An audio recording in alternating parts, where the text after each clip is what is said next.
بسم اللہ الرحمن الرحیم۔ السلام علیکم ورحمۃ اللہ وبرکاتہ۔ ریحانہ خالہ میری والدہ کی دور کے رشتہ دار تھیں۔ ان کی شادی اپنے ایک رشتہ دار سے ہو گئی جس کا نام سلیم احمد تھا۔ اچھا کما لیتے تھے۔ ریحانہ خالہ کے والدین وراثت میں ایک مکان چھوڑ گئے تھے اور یہ مکان ریحانہ کو مل گیا تھا۔ سلیم احمد کرائے کے گھر میں قیام پذیر تھے۔ مکان کا قبضہ حاصل کرتے ہی وہ اس میں شفٹ ہو گئے۔ سلیم احمد کو ترقی کرنے کا خبت تھا۔ وہ ہر وقت بیوی سے کہا کرتے تھے کہ اگر میرے پاس کچھ سرمایہ ہوتا تو میں اپنے کاروبار کو بڑھا سکتا تھا۔ اس طرح ہم بہت خوشحال ہو جاتے۔ ریحانہ ان کو قناعت اور صبر کی تلقین کرتی تھی۔ اللہ تعالیٰ نے ان کو اولاد کی نعمت سے محروم رکھا تھا۔ جب شادی کو 6 برس گزر گئے تو سلیم احمد نے ریحانہ سے کہا کہ اللہ نے اولاد سے نہیں نوازا تو کیوں نہ مکان بیچ دیں، ہمارے بعد جانے کس کے قبضے میں چلا جائے۔ جو زندگی ہے دولت کے مزے تو لیں۔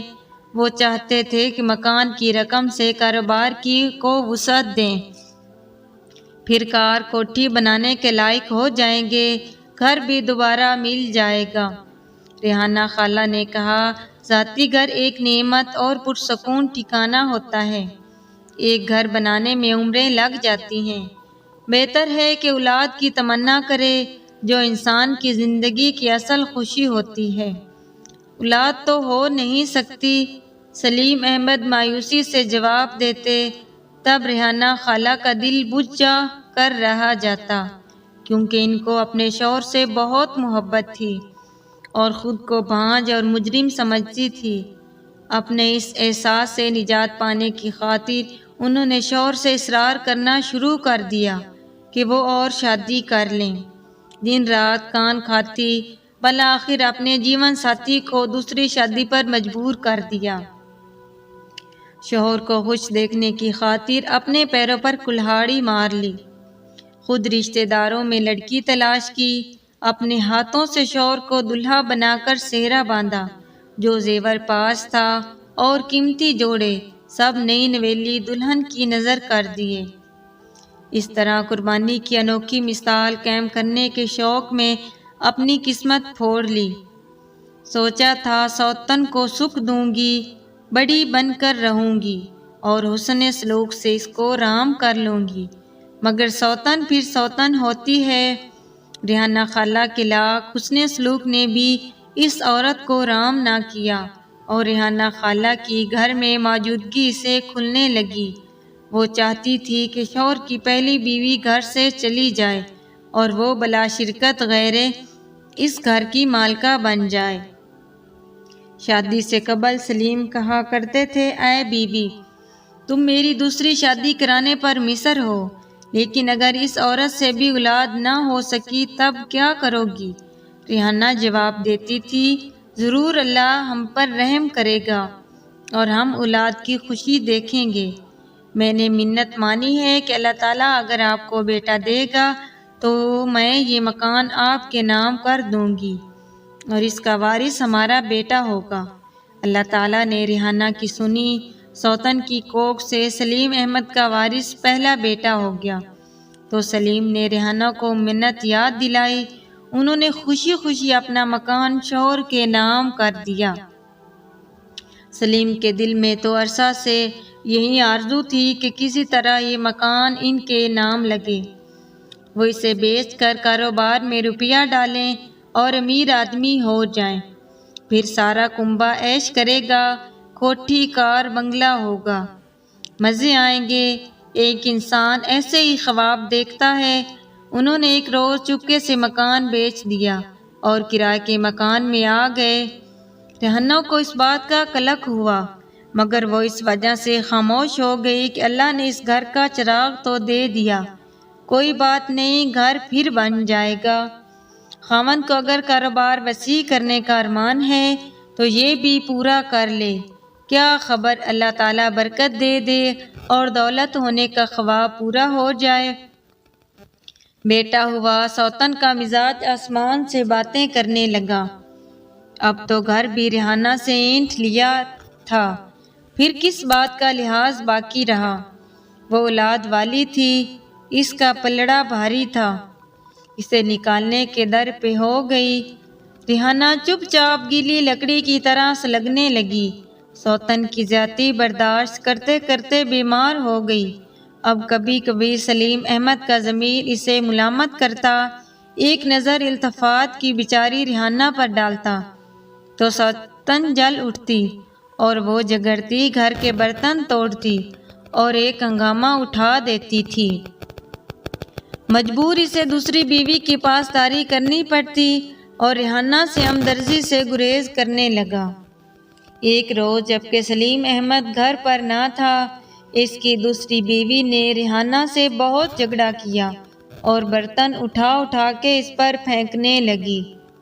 اس صورتحال سے گھبرا کر ریحانہ خالہ ہمارے گھر چلی آئی، کیونکہ ان کا ہمارے سوا کوئی نہ تھا۔ جب سلیم احمد گھر آئے، نئی نویلی دلہن نے خوب ریحانہ خالہ کے خلاف باتیں کر کے ان کے کان بھرے اور واضح الفاظ میں کہہ دیا کہ مجھے رکھو یا پھر پہلی بیوی کے ساتھ رہو۔ میں تو میکے چلی۔ سلیم احمد کو اپنے بیٹے سے بہت پیار تھا، لہٰذا وہ اس دھمکی کو چپ چاپ سہ گئے اور ریحانہ خانہ کو تلاش کرنے کی زحمت نہ کی کہ کہاں چلی گئی ہے۔ کچھ دنوں بعد انہوں نے دور آبادی میں ایک مکان خرید لیا اور کرایہ کا گھر چھوڑ کر چلے گئے، کسی کو نہ بتایا کہ کہاں گھر لیا ہے۔ 2 ماہ بعد خالہ ریحانہ نے گھر جانے کی خواہش کی۔ امی اور بھائی ان کے ساتھ گئے، مگر پڑوسیوں نے بتایا کہ وہ مکان چھوڑ کر چلے گئے ہیں اور جاتے ہوئے اپنے گھر کا پتہ بھی بتا کر نہیں گئے۔ اپنا یہ سامان یا اپنا سا منہ لے کر واپس آ گئے۔ اب خالہ ریحانہ کہاں جاتی؟ اس وقت کو کوسنے لگی جب گھر سے قدم نکالا تھا۔ شوہر کی بے التفاتی کا دکھ ان کو کھانے لگا۔ ہمارے مکان سے متصل ایک کوٹھری تھی جس میں ایک چارپائی جتنی جگہ تھی۔ خالہ نے اس میں رہنا قبول کر لیا اور کوئی چارہ نہ تھا۔ محلے والوں کو ان کے حالات کا علم تھا، وہ ان کی ہر ممکن مدد کرتے اور ان کی بچیاں بھی قرآن پاک پڑھنے ان کے پاس آیا کرتی۔ یوں وہ زندگی کے دن گزارنے لگی۔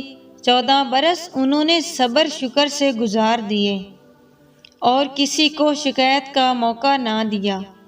ایک دن ہم اسلام آباد گئے تو اچانک سلیم احمد بھائی مل گئے۔ انہوں نے بتایا کہ کاروبار خوب چل نکلا تو وہ اب اسلام آباد میں شفٹ ہو گئے ہیں اور یہاں اپنا بنگلہ لیا ہے۔ وہ کافی امیر ہو گئے تھے۔ بھائی نے ریحانہ خالہ کے بارے میں دریافت کیا تو بولے کہ ان کی وفات ہو چکی ہے۔ یہ جواب سن کر ابو اور بھائی تو سکتے میں آ گئے۔ گھر آ کر خالہ کو بتایا، وہ بھی غم زدہ ہو گئی۔ پھر بولی، اگر انہوں نے مجھے مرا ہوا سمجھ لیا ہے تو یہی صحیح، شاید ان کی سی خوشی میرے مر جانے میں ہے۔ والدہ اور والد صاحب نے بہت کہا کہ ہم آپ کو سلیم احمد کے گھر لے چلتے ہیں، دیکھتے ہیں کیسے نہیں رکھتا، مگر ریحانہ خالہ نے جانے سے انکار کر دیا۔ بولی، میں یہاں عزت سے زندگی کے دن گزار رہی ہوں، بس یہیں ٹھیک ہوں۔ میری غیرت اب ان کی ٹکڑوں پر پلنا گوارا نہ کرے گی۔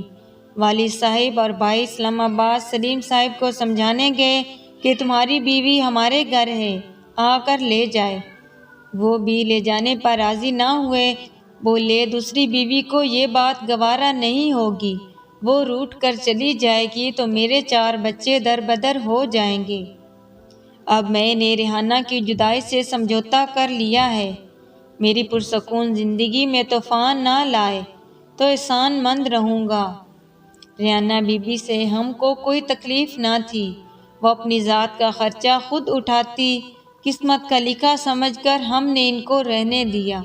وہ بچیوں کو سپارہ پڑھاتی، محنت مشقت سے روزی کماتی تھی۔ ایک دن کسی نے بتایا کہ سلیم احمد فوت ہو گئے ہیں۔ ریحانہ خالہ سے والدہ نے ذکر کیا تو بہت غم کیا، یہاں تک کہ ذہن پر ایسا اثر ہوا کہ بیٹھے بیٹھے اوٹ پٹانگ باتیں کرنے لگیں۔ اب ان کا ذہنی توازن کچھ ٹھیک نہ رہا تھا۔ کہتی تھی وہ چلے گئے اکیلے ہی، مجھے بھی ان کے ساتھ جانا ہے، یہاں رہ کر کیا کروں گی؟